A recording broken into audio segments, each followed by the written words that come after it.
nandito ang MNLF. Ipatawag lang kami ni Vice President and we are ready. The MNLF is always ready. Dapat hindi nila ginawa kay Vice President Inday yan. Very obvious talaga na sana sa panawagan niya, pamilya niya, mother, mga anak, nandito ang MNLF. Ipatawag lang kami ni Vice President and we are ready. The MNLF is always ready. General Marbel, nawala na yung kuwan niya eh.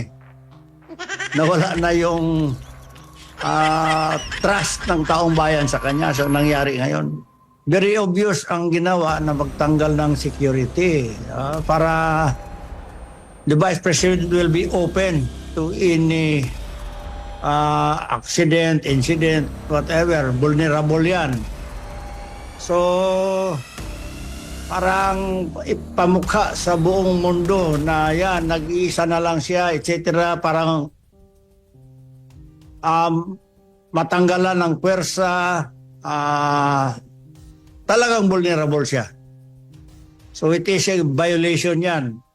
Pagdating po sa usaping seguridad, ang pangalawang Pangulo po ba ay nakikita ninyo, ma-assess nyo ba na walang banta laban sa kanya?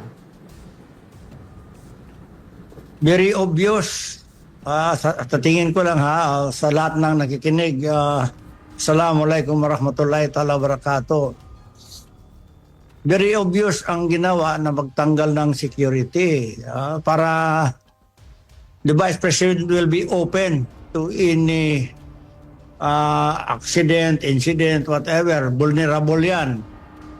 So, parang ipamukha sa buong mundo na yan, nag-iisa na lang siya, etc. Parang matanggalan ng pwersa, talagang vulnerable siya. So it is a violation yan. Gaano namang kahalaga na yung mananatili sa kanya na security ay meron siyang trust and confidence? Kasi napansin niya, yung pawang mga tinanggal sa kanya, yung matatagal na rin sa kanya, galing sa Mindanao, yun pa yung mga nilipat dito, tapos yung mga meron namang ibinigay doon, na yung mga natitira, pero hindi siya yung pumili.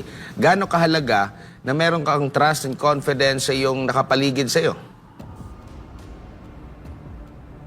Number one, pinakamahalaga talaga na yung security mo, trusted mo talaga yan. Mahirap maglagay ng security na wala kang tiwala. So, hindi ka mapalagay talaga dyan. So, deliberate yan na gano'n ang ginawa para ma-demoralize ang ating Vice President, the second highest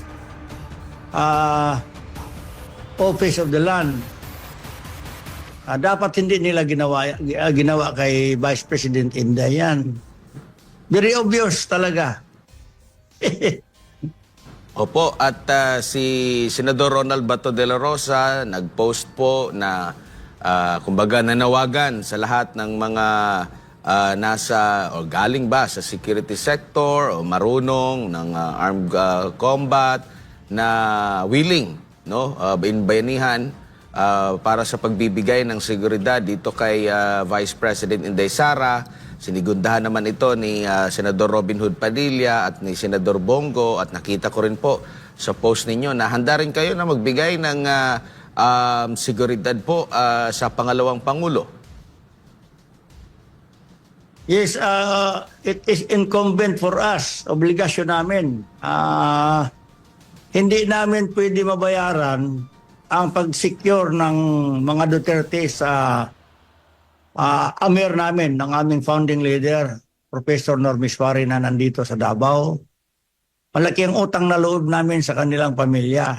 So, hindi kami pwede magpabaya. Kung kailangan nila kami, nandito kami, physically, kasama na mga prayers namin, na sana sa panawagan niya, pamilya niya, mother, mga anak, nandito ang MNLF. Ipatawag lang kami ni Vice President and we are ready. The MNLF is always ready. for this one. Anytime. Mm-mm. Opo. Ready kami.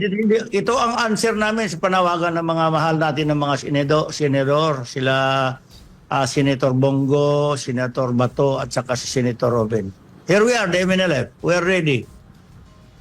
Opo. And ano naman po yung masasabi ninyo na ikinukumpara ng si VP Sara kay dating Vice Presidente Leni Robredo? Meron bang pagkakahalintulad kung i-assess mo kung pagdating sa seguridad, saan ba ang mas nangangailangan ng seguridad dahil sa kanilang mga stand? Alam naman natin, vocal si Pangalawang Pangulo Inday Sara Duterte sa paglaban dito sa CPP, NPA, NDF mula pa noong ito ay alkalde at hanggang sa kasalukuyan. Unlike dito naman kay VP Leni, di ko lang alam kung sino po yung talagang meron siyang mga matinding mga pronouncement po.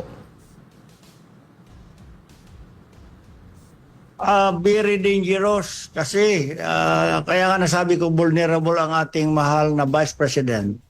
Kasi very loud, very vocal ang ating Vice President against sa CPP, NPA, mga kapatid natin dyan sa kabila.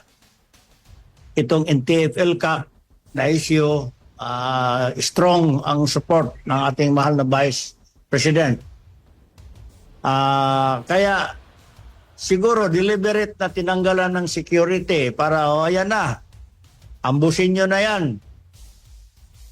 So, kasi threat siya, hindi politically, threat talaga siya. As sabi according to the Vice President, obvious naman, wala namang iba, designated survivor yan.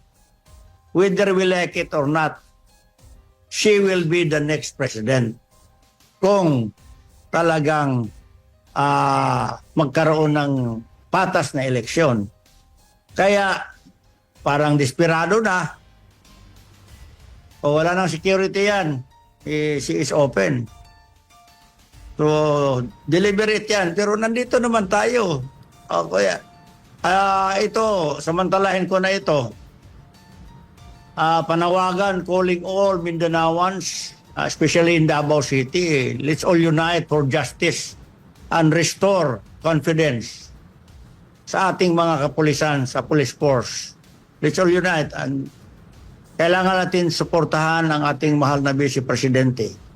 At sa hanay naman ng mga kapulisan, kung kailangan ninyo ang support namin, we will support na maayos natin ito sa anumang bagay. Siguro I will rather recommend, marami namang pwedeng maging chief PNP dyan na may alam ng batas, na may background ng law. Dapat the organization of the Philippine National Police maghanap ng magaling, may alam sa batas ang maging chief PNP. Si General Marbel, nawala na yung kuwan niya eh.